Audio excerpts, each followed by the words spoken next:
I'm not going to be beaten. I'm not going to be beaten. My guest is wearing a Christmas hat. Wait a moment.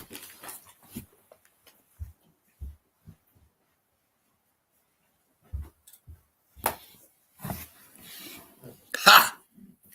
Marvellous. Marvellous. Hello, good afternoon, and welcome to the Midday Show.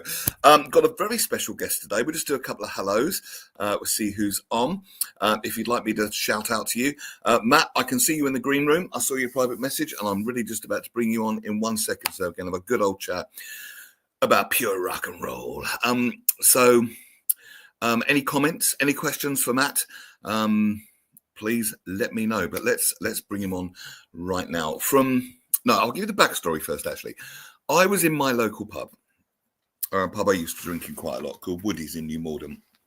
They call it New Morden's best kept secret, which is a catchy slogan, but terrible marketing, in my opinion. But anyway, and there was a rock band playing in there, Ransom. I'm not massively into live music. I haven't been to that many concerts in my life, and I'm not really into pub bands, but my God, I walked in and these guys, I'm like, this isn't like a pub band. This is like being in a stadium. And then I looked at their poster and their tagline is bringing the stadium experience to the pub. And they're not wrong. So from Ransom, please welcome Matt Fielder. Hello, sir. How are you? I think you're muted. Can you unmute yourself? I don't know if you can hear me. Your mic. There we go. I'm probably wild on right now. Can you hear me now? I can hear you loud and clear, sir. How are you, Matt? Welcome to the show. Thank you. Lovely to be here. And Merry Christmas. Merry Christmas to you. I literally was so blown. I've only become aware of you relatively recently. I know you've been going a long time, but you guys absolutely bloody rock. I mean, seriously, you great performers, all of you. And it literally is like bringing the stadium experience to the pub. That's very kind of you to say. It is something that we're quite proud of. In fact, we play the sort of bigger festivals, and we walk on and we get introduced as the greatest pop band in the world. But what we try and do is that there are people going, I used to watch bands for years. I used to be a band I used to watch years ago called Cry No More. There's two of them. I thought they were great. And right. I always think that people in the best gigs I ever saw were when I went to Reading or Donington or anywhere like that, it was like Dee Snider or Ozzy Osbourne or someone who just connected with the crowd. And I always thought, you go and see pub bands, you see somebody that's just playing like that. And all of us have pretty experienced in the band, have done stuff before. And when Dave Barlow, who's the guitarist who set the band up, he wanted to be the greatest pub band in Surrey, or the most popular. And we do 100 gigs a year, so he pretty much, I think, achieved that. And I just bought into what it was about, really. I guess I think there's a misconception that, when people go out, if they pay to see a band, it makes a difference. That doesn't really. If someone's taking the effort to come and see you, whether they paid to see you or not see you, if they're there in front of you, I think it's your duty to entertain them and engage them and get them involved. I know exactly what you mean. I apply the same philosophy when I DJ or do stand-up because I haven't got a musical bone in my body, even though I do musical comedy. But unlike you, I can't sing. But like you, I do work the crowd. And you really do. I mean, you're on the radio mic, you're out and about in the crowd. You're almost like schmoozing with the crowd live while you're singing. It's really, really impressive. And I want to make clear, you don't just do pub gigs, even though you do them and you do them very well. You have played at several festivals, haven't you? Drop some names, because you've been at Guildfest twice, haven't you? We've just had I've been doing this since I was 18. The most successful year I've ever had in music. I mean, we've played, if you look at the calendar year, or the end of November last year, we've played Hard Rock Hell 17, Planet Rockstock twice, New Wave of Classic Rock, Firebolt, New Wave of Classic Rock. We supported the Massive Wagons. And we've had a phenomenal year. I've done about 100 gigs and it's been great. And every gig's the same. We really, really, really do enjoy it. And going back to what you're saying about engaging with the crowd, I went to a restaurant experience years ago. I don't know if they're still going, probably for various reasons. There's a thing called school dinners where you go for a dinner, and I guess all the girls would dress up in school uniform and stockings and stuff and hand you dinner. But the thing that struck me about that experience was there was a guy hanging around at the beginning of the evening at the bar, just listening to people, talking to people. Really, then it turned out that he was the headmaster, and he got up on the stage, put his cap on, and he just ripped into everybody. He got pieces of information from everybody. So it's kind of something that I work on now. If you come to a ransom gig, people say, "Oh, why aren't you helping with the gear?" I hunt the gear in, and then my job is to go around and socialise and talk to people, and that's what we do, whether it's a festival, and just find out stuff about people. And so you can make it more of a personal experience if you've got a chance to kind of engage with people. So you've got something about them. So they don't just feel it's just another band playing in a pub, but to make them feel special, make them feel part of it, if you like. Yeah, it is not even close to just another band. I've seen many pub bands over the years, and you're right. Generally, they just stand there and they do cover versions that you've heard 1,000 times before, and it's like they're okay. They're pretty good music. They're okay, but it's not the experience you bring. It literally is like the stadium in the pub, and it's absolutely fantastic. And you do the cover versions, you do them well, but you have a lot of your own stuff as well, don't you? How many of your own? Well, that was lockdown. Lockdown caused that. We couldn't play anywhere, and it's Dave's live. Dave makes guitars and fixes guitars and amps and stuff. And he's well known in the area, and he was at the time he was playing in 2 bands. We couldn't play anywhere. So we just decided to write a song called Lockdown in London, which got some airplay on various kind of internet radio stations. And we suddenly realised that you could be talking to people in America. I mean, the internet was never around when I first started out. That you could pretend to be anyone. They don't know who you are. They think you might be massive in this country. So we were blagging it across the world, getting airplay in all sorts of countries and getting emails from America, Canada, Mexico, all around the world. Fantastic. Australia. And it was just, so we played along with it. So we've done an album called I Call Ransom, which has got about 18, 17 songs. I can't remember now, 17 plus. There's our Christmas song and the new single we're releasing next year. We tend to write about experience. What is the Christmas song? Is it called A Christmas Held to Ransom, Bunny? It is, yeah. We wanted to try and write a song that sort of was a bit like the Slade Merry Christmas, but at the same time encapsulate everything that we felt Christmas meant to us. And I think we did a very good job. It actually got signed by Heavy Metal Records at the time, but the music industry's changed now. It's not, you're not sort of get all this X-Play. All they did was, it was lockdown at the time. We shot the video on my roof in about 40 minutes before the police helicopter arrived and neighbours crossed. and we did that. But, it was great fun. We release it every year, just put it out every year with, we now own it back ourselves. And it's a lot of fun. It's meant to be fun. Christmas. So the good news is we can play some of your tracks on here. Really? I've got them loaded up, and I'd love to share them with the audience. Now I've got 4, and the good news is we're not regulated by Ofcom on here, so the ones with the swearing in, it doesn't matter. Oh, that's good news. So that's our new single we're releasing on January the 1st. I mean, is it called Hell Fuck Yeah by any chance? It is. It's called Hell Fuck Yeah. I mean, we played it at a couple of festivals. It's gone down. So we did it at Planet Rockstock last weekend, and we said we'd like to wish Planet Rockstock a very happy 25th birthday. But in that 25 years, they still haven't played one of our songs, Don't Tick or Cheer. And then we played a song called Hell Fuck Yeah. And it's not easy to get airplay, is it? I found this being in radio an awful lot. Not on mainstream. I think mainstream, they try and, I think a bit of money's involved. I don't know. I don't want to get into politics of it.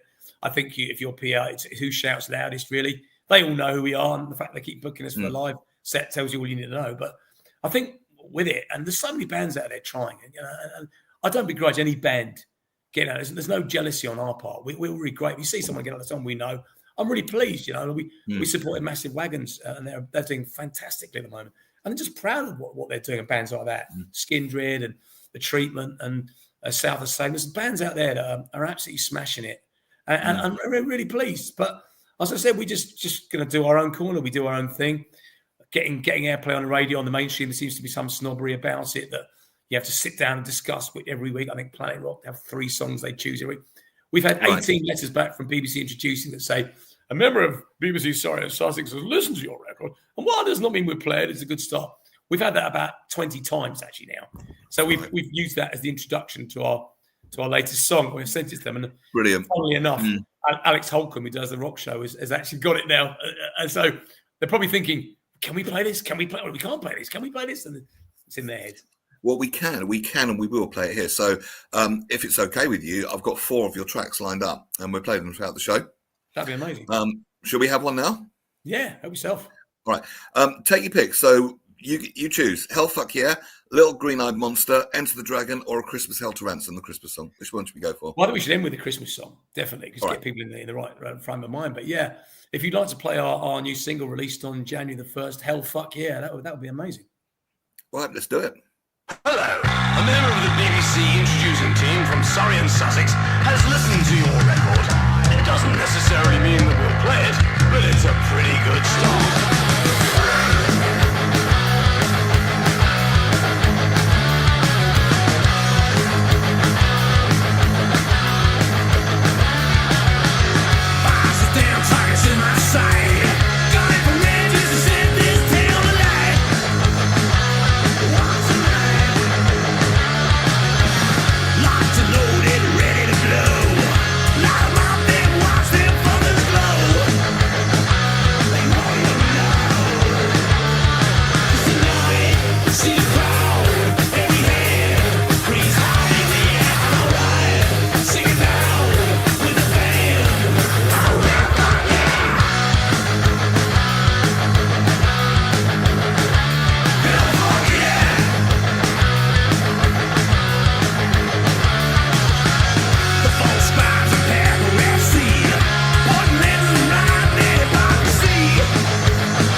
How good is that? I give you ransom, ladies and gentlemen. And that's the new single released January the 1st, yeah? Hell fuck yeah. January the 1st. Yeah, we thought we'd start the new year with a high. That's what we thought we'd do, yeah.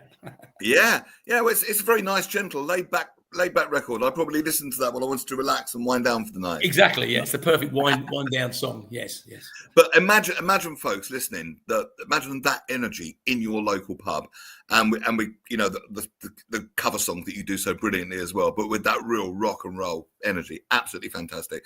So that's the new one. Getting some good comments actually. Asa Don Brown, who is very senior in the psychological worlds in the USA and Canada, regular listener to the show. A bit tardy, we forgive you for that, but ready to listen. And Brian Kingsford, Southwest London chap, Afternoon Neil, now that's a tune. When's your next gig in Southwest London? Well, funnily enough, we've got 3 coming up, 3 gigs before Christmas. Go on, where? Tell us where. We're playing in Shepperton, the Barley Mow in Watersplash Road in Shepperton on Friday. Then the following Friday, we're doing O'Neill's in Sutton. And then we're finishing with our really magical Christmas party at Woody's, the place you mentioned before, on the 21st. It's we're going to end the year in style. It's going to be everything. Could possibly be rumours of a snow machine. Who knows? But it's going to be a real. I tell you what, Brian, if you can make that, because I know Brian knows Woody's, because I know Brian. If you can make that, you won't regret it. It absolutely freaking rock. So what's planned for next year then? Obviously more gigs and anything else. Interesting. Yeah, I mean it's our 10th anniversary. Ransom's 10th anniversary. I would have been with the band 7 years next year. Dave set this up years ago. He's had two very successful singers before me. Actually, both gone on to bigger things. Bun Davis, who sings with AC/DC's Chris Slade, and Alice, who went on to join Doomsday Outlaw. So they've both gone on to things. So I think they're a bit worried that I might jump ship, but I'll never worry. These guys are just such a good band. Zippy on the drums, Zach, who's the real talent on bass, who writes most of the riffs to start with, and also he produces our stuff, which saves us an absolute fortune. I mean, as a unit, I've never played in a band. I played with some great musicians, but never as tight. We got Zippy on the drum. He's barking man, Zippy. I love him, but he's like a metronome, absolutely on the nose. Oh, it is. It's very tight. But it is. But it makes it easy. I mean, I say to be a front man, and I am what I am, but just to know everything's going to be there around what I do, and that we feed off each other, the way we write, the way we do everything, and we all get on really well, which is a help. It's always a bonus, yeah.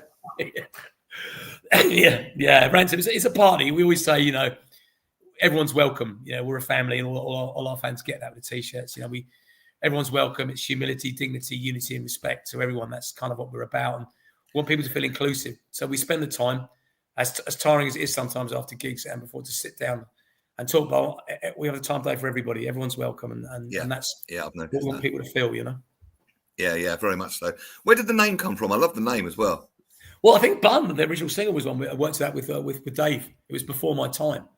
It's caused a few problems because there was a 90s American band, or early 90s, that had that name. And I think when we signed to Heavy Metal Records with our Christmas song, they put it on their stream. It was on the band stream. A classic, which is why we're not with that label anymore. But I mean, it's a name. It's like the Beatles. I mean, it's just a name. It's a name. And we could say, you've just been held to ransom, which we quite like. Yeah, there's a lot you can do with it. Like with the Christmas single. Shall we have another one of your songs? Yeah. Well, this year, as I said to you before, was meant to be that a lot of things had it going. I was born in the year of the dragon, and they came up with this monstrous riff, and I just thought I wanted to do something to recognise that this year. I mean, it has been the most amazing year for Ransom. If you told me at 18 I was going to play the festivals and be on the stages that I've been on as a youngster, it's what you dream about in a little garage when you're playing your guitar. It's been amazing. If I never play another gig, I can die happy. It's just I've really loved this year, and I've loved the people I've met right across the board. So we wanted to write a song. It's the year of the dragon, the Chinese year of the dragon. So we wrote a song called "Enter the Dragon."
Like that a lot. Enter the Dragon from Ransom.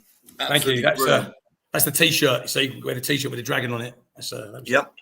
Very good. Do you find I've popped your link on the screen? I've shortened the link because it's all kind of underscores and weird things and impossible to type in. But if you type in tinyurl.com/ransom band, that will take you to your Instagram page. Yeah, I mean, most of our stuff you can find at ransom.rocks anyway. Just go to ransom.rocks, everything just from there, really.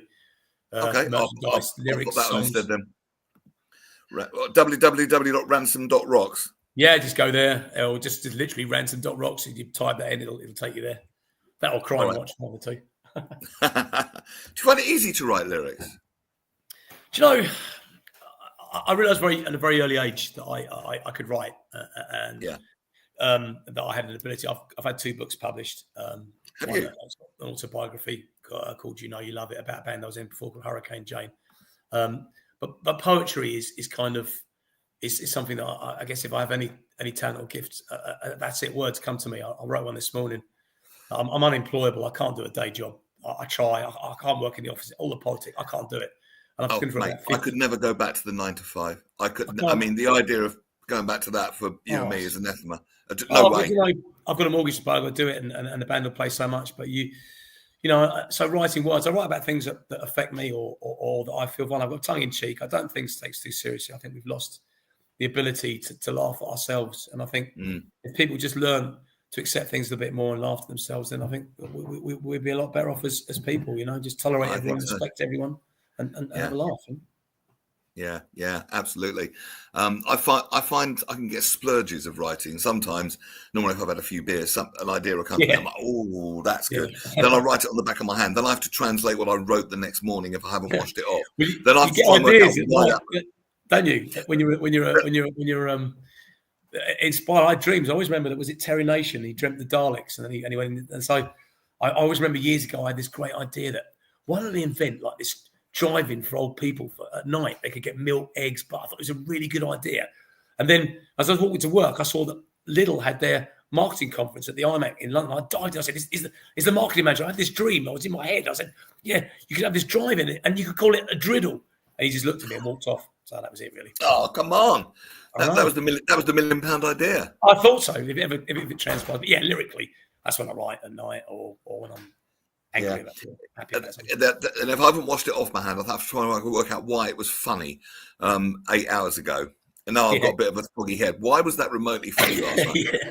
But then sometimes the best ideas will just slam into your mind. You never know. The muse is a mysterious mistress, and you never quite know when she's going to strike. But when she does, it's like, oh yeah, and you know it's a killer idea, and you know when it's going to be a good one. I think you do, and you laugh about it. I mean, I remember I wrote a song years ago called "You Know You Love It," and it was just basically aimed at A&R people. And I thought I was watching the TV and I saw the comic strip and what's his name, Alan? I can't remember his name now. Lily Allen's dad sort of said something about, "Oh, you know you love it, you slags," or something. And I just thought I've got to use that for a song title. And then you kind of. I think with everything you do, like with Hell Fuck Yeah, it was just Dave came up with it. Dave's very good at title. He came up with Back to the Boozer because we were actually we did all these great songs, hit it out and put it out this EP and thought, yeah, this is it. We're going to rule the world. And it was just sort of Planet Rock, Kerrang just completely ignored, just sort of ducked it. It was like, oh, okay. So Dave goes, well, I guess it's Back to the Boozer then. That's it. So that became that song. And then with the latest one, Hell Fuck, it was just we care about the people. We just thought it doesn't really matter what the industry thinks or the people think they're in control. They're not. It's the people. But it could be a complicated, it could be snobby industry, and it can be a difficult industry. I know other people that work in it, and some say absolutely, or people that did work in it, and they go never again. You've got to have a bit of a thick skin to be in it, haven't you? Yeah, totally. I mean, I don't take things seriously, but I feed off the smiles of the crowd. The picture you just put up, if you look into what you see, everyone smiling. That's like a win for me. It's like Monsters Inc. If I see, I see the kind of crowd of people or smiling, I feed off like Monsters Inc. with the screams of the children. That's the energy that keeps me going. No, it is a buzz. It is a buzz. If I do a particularly good stand-up gig and you see everyone laughing at what you're saying, you're a very funny man. I've seen you. I've seen you perform, and I think you're a very funny man. Yeah. Oh, bless your heart. Thank you, Keith Allen. You mentioned him. He how we talk about where the muse comes from. He was trying to write the song. Vindaloo, Fat Les. Yeah. And for the benefit of those watching that don't know what I'm talking about. It was a football song. Na na na na na na na na. And it had that real stadium chant to it, and I loved it. It's my second favourite football It's song. great. Yeah. 3 lines being the best one, in my opinion, ever. Well, But, I'll send you my one later. oh yeah, but then my chart might change when I hear Ransom's football song. Well, there's But one I he did. was- Yeah, the one Go called Pride of a Nation. You can Google that. The United Kingdom of Rock. You can find that somewhere. Fine. But yeah, sorry, you were saying. Go on. No. So he's in his car with his family. I think they were going on a day trip or something, and he's there with Lily and younger brother Alfie, and Alfie was only a child. And he was trying to come up with this line for the song, and it was like one because do you find this songs aren't always written in order? You put one bit in, then you put another bit in, and totally. Yeah, you slot it all together. Yeah. And it was the same with him, and he was missing one line, and then Alfie piped up, "Oh, we're going on a day trip. Me and my mum and my dad and my gran," and he went, "That's it." That's it. Brilliant. Me and my mum and my dad and my gran and a bucket of Vindaloo, and that's how it came. Brilliant. And, I always wonder though with that song because he was very famously on one of those "It'll Be All Right in the Night" where he got drunk and he was talking to some Indian bloke and he pointed at him and went, "Yeah, you ain't got a chip on your shoulder, you got a Vindaloo." So I always wondered if he wanted to kind of redress that and say, look, and sort of laughing at himself. I always saw it as him being really clever and saying, right, I've been embarrassed on TV, I'm going to own that and write a song with that in it. I never knew it. Could be. Yeah, could be. I remember he turned up when I worked for Capital. They did the big party in the parks, like 100,000 people, and put on all the latest bands of the time. Sort of Sonic, I think, was big at the time, so it was late in the 90s. And he turned up hoping to get on stage, wanted to do Vindaloo, and they wouldn't let him. I would have put him on for just one song because that in front of 100,000 people, that's an absolute barnstormer. Oh, he's great. He knows football. He's a football fan. He's a Fulham fan. He knows football. I met his daughter on Chiswick High Road. She didn't like me. We didn't get on actually, Lily. I mean, I must admit, it's my bad. She was a bit offish to me. I was a bit offish to her, and I thought she was actually Dawn Porter because I'd watched something the night before, and I thought it was I thought she was Dawn Porter. So it was my bad. Not to a great start, yeah. No, not great start. Brian King's comments. I know Brian writes poetry, actually. He's very good at it. A world of lyrics found within the heart. If you're a poet, then man, that is the start. Very nice. Well said, Brian. Well said, mate. Yeah, and Brian Kingsford, I wholeheartedly agree. Shall we have another one of your songs? Yes, let's. All right. Okay. This tell us a bit about Little Green-Eyed Monster. Yeah, well, it's about jealousy, really. There's enough room for everybody. And I'm very famous for liking other people's music and it's never reciprocated. Well, in very small times it is. And I like everybody. And if someone's successful, I'm really happy for them. I genuinely am. I think I know how hard this is. I've been in this industry, the art scene, for about 42 years. So I genuinely really am pleased. And we are as a band, we'll champion anyone and say great song and be really nice. And we think this, if more people were kind of like more kind of helpful to other bands or more receptive towards other people in arts generally, really, in comedy and whatever, and just spend a bit of time doing it. And I think the world would be a better place. So we just and everything would work a lot better because having seen both sides, I've been in the environments, of course, working in media where people, including me at times, are snippy and snipey and competitive and trying to outdo the world of ego, if you like. Yeah, totally. I'm not saying ego's bad. I'm not saying you need an ego. You need a healthy, thick skin. I'm not saying you don't, but it's just when people are trying to just be better than everyone else all the time rather than doing what they're really good at and harmonizing with the other people. But then on the other side of it, if you look at like really good comedy nights that I've done, the better the comedians are and the better they support each other, the better they will all be. Therefore, the promoter will win, the audience will win, and the comedians all win. It's a win-win-win-win. Yeah, win. totally. And, you can't lose with that. You can't lose, and we'll play at festivals, and someone will come up and say, "Oh, you're the best band of the weekend." And 10 minutes later, they'll have a couple of beers and they'll go say the same thing to the next band. It's still nice to hear, though, isn't it? No, it's funny. No, I like that. I mean, I always get it. I've got half an hour or 40 minutes or 2 hours, whatever it is, to make them feel happy and great and walk away and have a laugh afterwards. And I think it's relevant. And so I just wish more bands would be like. So we were talking an idea and we wanted a really heavy song, and Zach and Dave came up with this monster riff as they had done, and it was around Halloween time last year. And I thought, well, let's do a song all about that kind of plays on the word, the green-eyed monster, but plays on monsters sort of with a kind of a thing. That was our idea behind it, and we wanted a bit of a mosh pit riff, so that was it. I feel a killer mosh pit riff is coming up.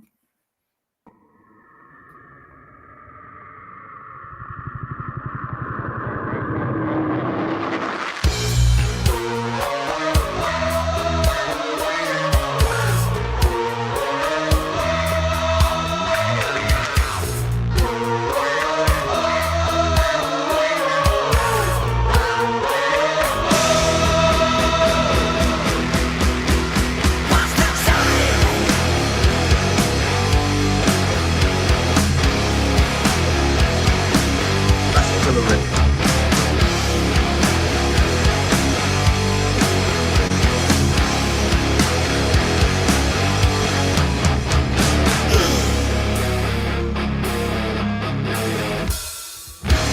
I don't hear all the names that they're calling. They just don't mean a single thing to me. My enemies are like dominoes falling, drowning the depths of their own jealousy. You feel the hate, your demons are stalking. You hesitate, you cut you down to size. It's too late, you're a dead man walking. You suffocate, cycles still green eyes. Little green eyes. You're just so pretty inside. And just a little green eyed monster.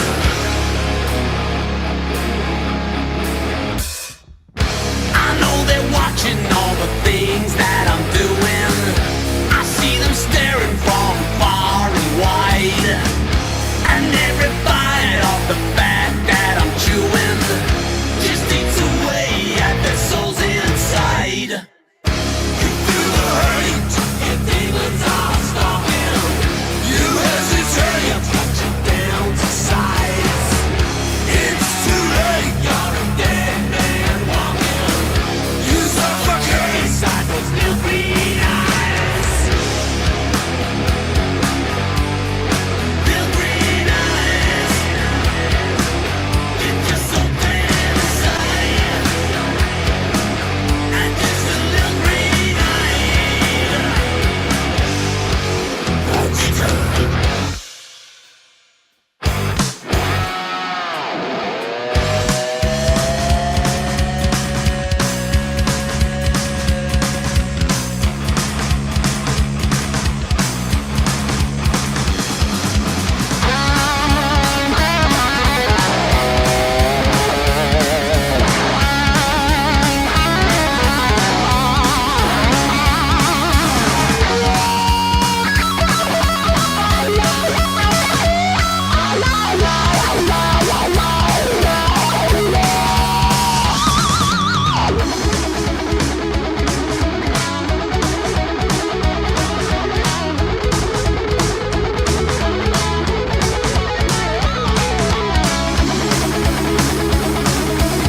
And just a little green eyed monster.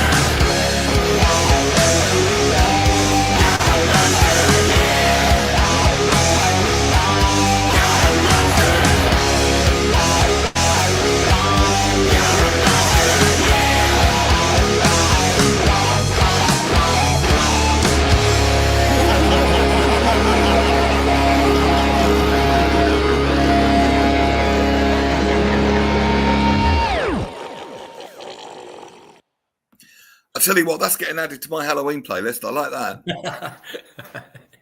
Yeah, And you raise some good issues in the lyrics as well, because jealousy is about other people's insecurities. You've got to be pretty sure of yourself to build people up. It's a lot easier, isn't it, to tear people down? It's the cheap way around of doing it. Well, I think that's what Twitter is, and that's what the way the world's going is. That Twitter is a cesspool. I don't do it because it's. I think Mike Tyson said it right. He said, people got well too comfortable in something. I was like getting a punch in the face, and it's kind of a little bit like that. Behind the safety of sanctity, it's so easy. I mean, whether the rights or wrongs, and I don't want to get into the politics of it, of Greg Wallace or whatever it is, but the way everyone just jumps on it, burn him, hang him at the stake, all that kind of stuff it's wrong. There needs to be a more balanced way of doing things. And everyone feels they've got the right to say what they want to say when they want to say it in a kind of in a detrimental way. And I just think you're right. I agree. There's a difference between freedom of speech, which is really important. May not agree with what you say, but I believe you have the absolute right to say it. That kind of thing. Yeah, totally. But freedom of speech has been kind of, I suppose, bastardized into just an excuse to badmouth people, I suppose, and just say the most awful things. And I've thought for a while, actually, that things shouldn't be printed in the press until people have been found guilty. I don't know what you think about that. Yeah, I agree. I think that too. The argument is, well, it gives other people a chance to come forward, but almost as bad as guilty people not getting convicted is innocent people having their lives wrecked by nothing more than scurrilous rumour. Oh God, I've been victim of it, and I said, I've done enough things to warrant, sort of things. But I've always had this. I grew up on Carry On films and James Bond one-liners, and we're losing that from society, the ability to laugh at ourselves and have a bit of fun. And if you say something that someone finds offensive, I always say, look, if you're offended, I'm really sorry. Well, actually, I'm more sorry if you feel uncomfortable. If you feel uncomfortable, then I'm sorry. If you're just offended for the sake of being offended, then I'm offended. Because it's you've got to allow people the right to live their lives and to tell other people you shouldn't enjoy that. It's like the people who moan about it. Just switch over. Let other people enjoy it. I spend a lot of time in comedy clubs and I hear the most inappropriate things and I will laugh like a drain. Yeah. Trust me. My rule of thumb is that banter is if everyone's in on the joke and enjoying it. Yeah, totally. If not, it's bullying. To me, that's simple. And I have great banter with my work colleagues, some wonderful female colleagues. Can I come and work for you, please? I've yet to find an office. I've got people from every office I ever worked at who still in touch with me, going back years. There's enough of them. But it's always the few that complain about something you say or something you say. When the brilliant broadcaster Steve Wright died, I don't know if you've encountered this. His best friend is a wonderful guy in radio, and he still does radio consultancy called Gavin McCoy. He managed Capital Gold 1548, the AM service, for a while back in the day, and he's one of radio's good guys. And he did this lovely moving tribute to Steve Wright, and he said. Steve Wright would talk about this. There's a group of people called protectors, he calls them. And they're people that kind of get offended on other people's behalf. Yeah. When the people that they're trying to protect aren't offended at all. Yeah. That's quite funny. You know what I mean. I actually did a joke spoof thing for Steve Wright's Sunday Morning Love Show because we used to laugh about all these people who's come on. Oh, hello, Steve. I've been listening to your show for about 25 years. I've never looked at another woman in my life. I'm on my allotment patch right now, fixing some rather large marrows. I got shit. But yeah, it was actually Gavin McCoy that did a lot of the voices for Steve Wright. This chap, Mr. Angry from Wolsey, and all that. That was actually Gavin McCoy, and he was very good at it, and still is. And apparently, it was all done very spontaneously. About 15 minutes before the show, Steve would say, "I want this, I want that," and Gavin would, and he just like record it, and it all sounded like it had been planned for weeks. It really, that bit hadn't, but the rest of it was meticulously planned. He was a meticulous planner. Steve Wright, I've listened to you. I've listened to you on Radio Jackie, and I've heard you talk on the radio station. You got very natural. You're very natural in the studio, and you work very well off your partner, whoever it is. You're a very giving kind of. Some people, it's all about them. You can get certain people. I'm not going to mention any names, but I'm talking about who it's all about them, and they'll go into it, even though they got someone with them. But you don't. You're very generous. You play off. You've got that kind of personality, and it needs to be a collaborative effort for a breakfast show to work. And the reason why I've worked with some fantastic females: Ellie Redshaw, Emily Kate Owen, who you know, she's fantastic. Leslie Collier, her name was. She got married, but the one I've worked with most is Nikki Patrick. And she is fantastic.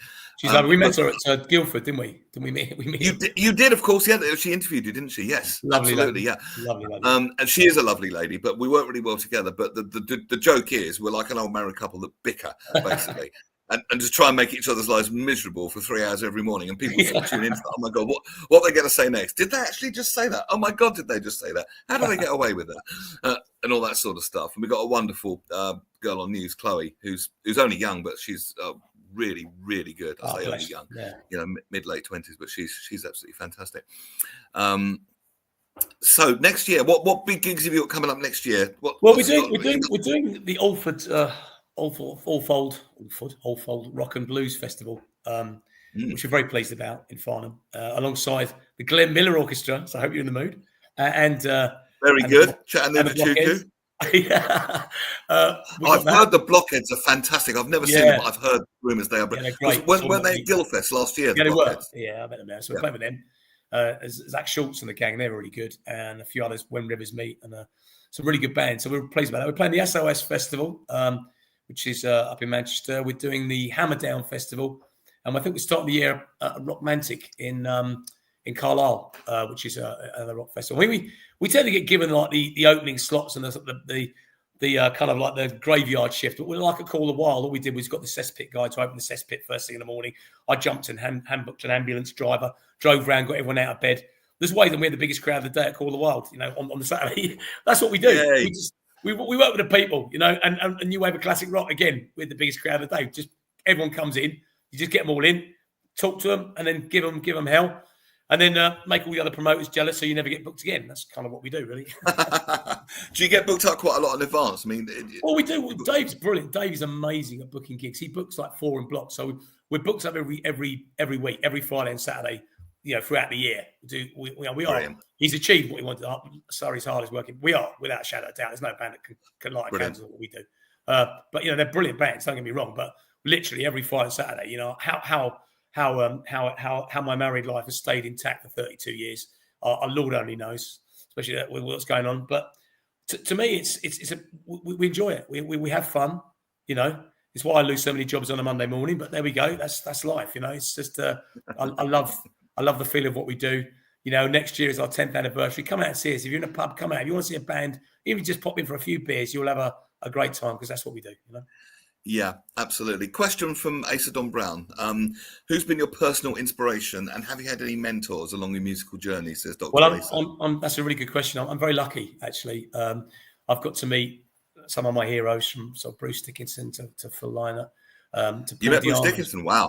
Yeah, Paul Dion, the first Maiden singer, I met him, and he was very helpful. Gave me a dedication to his album. He was very helpful about some singing techniques.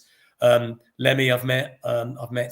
One of the nicest conversations with a guy called Bernie Tormey, who was a guitarist with Gillan. People will know him. He sat down one night and he worked with some of the great frontmen, and he told me to be me. He told me, he said to me, look, you may not get the recognition, but just be you, because personality is what you have over other people. So I think musically as a singer, I never was a great singer. I think I don't know I am now, but I've learned playing with Ransom, because they're so tight. My voice is actually getting higher. I suffered with a bronchiectasis, and I went to the doctor, and he said to me, what have you been doing the last 6 months? He goes, it's curing you. Whatever you're doing, it's all keeping on top of it. And it's the singing. Because I'm so busy, your voice, if you look after it, it is a muscle, and you just work with it. And the confidence now to sort of let go.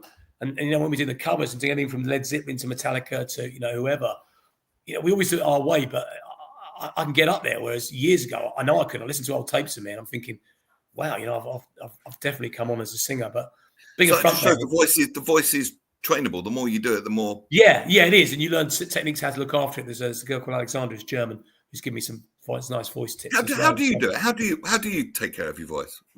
Well, I mean, there's lots of things you take, like vocal zone tablets to take. I have a little tick, a little sambuca halfway through the gig always helps, or something, just a little shot down. Honey, rest it. Try not to talk too much. Like I'm talking negative in my voice, but I'll be just doing some singing stuff for somebody. I think you do the breathing exercises. There's breathing exercises you can do because you're singing from the diaphragm, so you kind of got to just control that. But I mean, it all goes out the window when you're on stage. When you're on stage, it's just like, well, there's an audience. How do I connect? I'm looking around trying to connect with everyone anyway, wherever they are. If I'm jumping on tables, a stage, or a speaker stack, or whatever it is, to me, I think it was Michael Caine that said that if he's worrying about what he's going to be singing next, or the next word, or he's going to be talking in his acting part, he couldn't act. So I'm acting when I'm on stage. It's all in the bank. It's all. I've learned the lyrics. I've learned it's all in there, and now it's how am I going to perform them. So it kind of just comes naturally. Yeah. I once talked to a singing coach, and if you'd agree with this, and they gave this great analogy about our vocal cords, and they're very delicate organs. He likened them to hoverflies, very, very delicate but powerful. Oh yeah. And the power comes from, there is a raw power, but the power comes from the gentleness, not blasting full power at them. That will just burn them out. Yeah, I mean, but using them cleverly, use just the right amount of power. And that, would you agree with that? Totally, yeah. I was going to say, yeah. Like you look at people like Rob Halford and Ronnie James Dio, or the more operatically trained singers like Freddie Mercury, a brilliant example. I mean, the way that the voice just comes out and it just resonates from the back. I think that 20. If you go back to the original question, actually, that 24 minutes of Live Aid is I play that to my kids. I say, if you want to know how to perform to an audience, look at that. He's controlling that crowd. He's got everyone out there, and I have that in my head every time I perform. Whether it's 50, 10, phone box or thousands of people, you can get that control, and you get it by leaving yourself open to it. Be kind of as honest as you can. At the same time, you're working with your band. It's not all about you. You got to remember, you can't disappear up your own arse with your own ego. You've got to remember there's a band there. Obviously, you'll go on little bits where I'm out there, but the band getting there is working a fine line. I mean, Dave had to tell me once before, like, don't say that, don't say this, or they'll say to me, don't say that. But like things happen live. Like on Saturday, Zippy went to the toilet, the drummer, the set. So we did this thing called Bathroom Blues, and I just made up lyrics on the spot, which you do. It's kind of like just fun. A bit like the Jackass, but just joking about what he's done, and he comes back. But you've got to be spontaneous at the same time. You've got to be aware of the band and aware of what you're doing. So it's a fine line. Sometimes maybe I push it too far, but I try and feed off the audience. And I remember Jackie Linton at Reading in '82, as no one remember, just a guitar, singing like that. And he's playing at the Old Folds Festival, just controlling like all the thousands of people at Reading with just a guitar. I was thinking, that's what you need to do. Brilliant. And a good question from Asa Don Brown as well. Shall we have the final Ransom song of the day? Yeah, and it's your Christmas release. Tell us a little bit about this. Well, this was lockdown. Everyone was really miserable. And I remember reading, and I've actually spoken to Dave Hill of Slade and told him this story. Everything was really miserable. Lockdown. No one knew what we were going to be able to get out again or do anything again. It was a real that same feeling they had in '73 when all the miners' strikes, all that stuff was going on. They had the same kind of blackness there, the 3-day week and all that kind of stuff. So we're going to write a song that was happy, that kind of reflected we were, with a bit tongue in cheek, but a bit of carry on humour. The lyrics are, which is why it hasn't been played on radio probably. But I don't know what's wrong with Santa's bulging. As now. But there you go. Justin Hawkins got my Bell End, or wherever it was at Christmas, Bell Ends, whatever. So I thought, look, we wanted to capture everything and make it fun and go back to what Christmas meant to us. So I've written a thing about 79, about all the memories that are in there. So they wrote the most. I mean, Dave and Zach went off and they came back with this song, and I was crying. I was literally crying. I said, "This is exactly what I want." And the lyrics just wrote themselves. The fun side of it, the breakdown, and the chorus at the end. Hold you to ransom. There've been several versions of this. The record label saw it straight away, but because we were in lockdown, they messed up. They didn't do it, and so now it's been sanitized. I think the version you probably got there is not even the original one. But it's a song that at Christmas, I think to us, it is the greatest Christmas song in the world ever. And I'll stick my neck out with all of them, with Mariah, with Fairy Tale of New York, all of them. I think this is the best Christmas song ever written. And if it wasn't, why the hell were we doing it?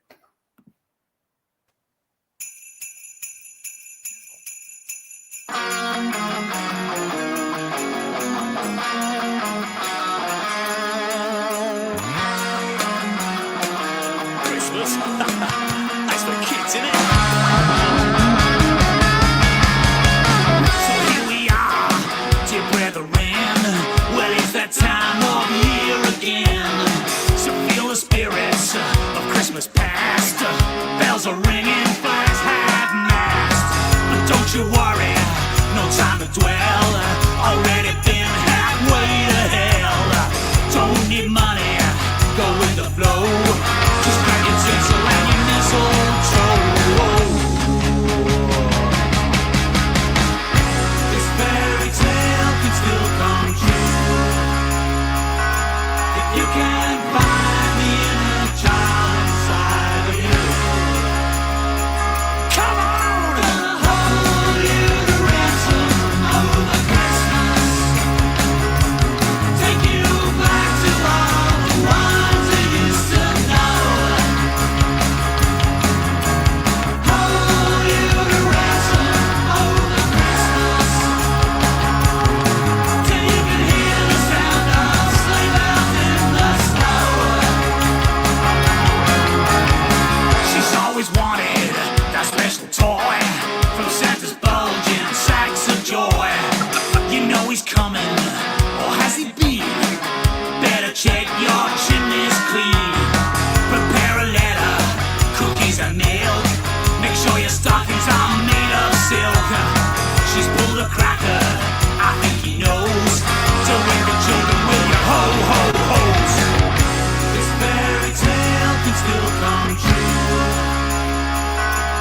You can find the inner child inside of you.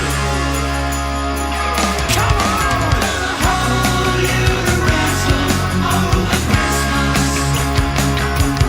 Take you back to all the ones who used to know. Hold you to ransom over Christmas. Till you can hear the sound of sleigh bells in the snow. Then we might just let you go.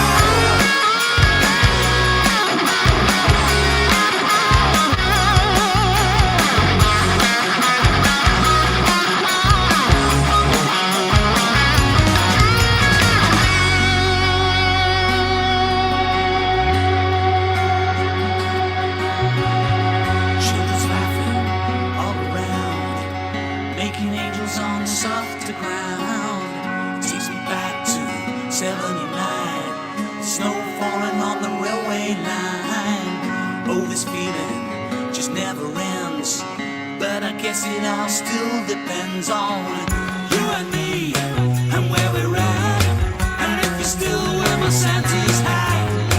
Much more to give and to receive. Tell me, baby, do you still believe? Gonna hold you to ransom over Christmas.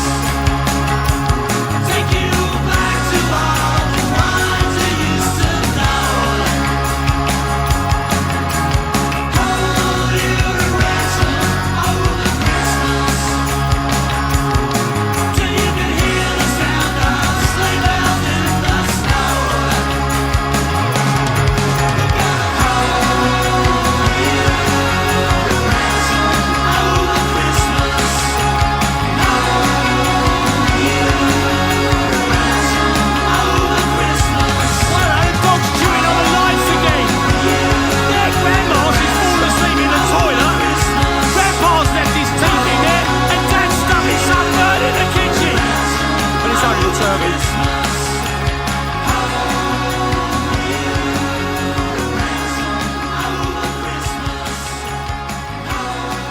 I like that.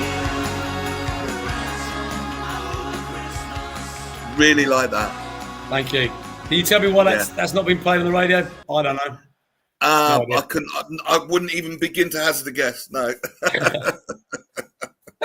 But it's the kind of thing I'd love to hear played on the radio. But Different as I time. said, Different time. it has been played on the radio now. It's been played on the midday show. So, Brilliant.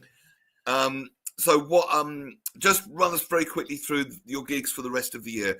Right, People, if you can see these guys perform live, Yeah, you come will and not see us. regret it. You've I been mean, made really when I first welcome. became aware of you, let me just quickly say I've been to Woody's for a drink, and you happened to be playing there. And I just said I don't generally go and see bands. It's not really my thing. I did DJ. That's what I do. I'm more the DJ side than the live music side of things. And I walked in, and I remember saying that is the best freaking pub band I have ever seen.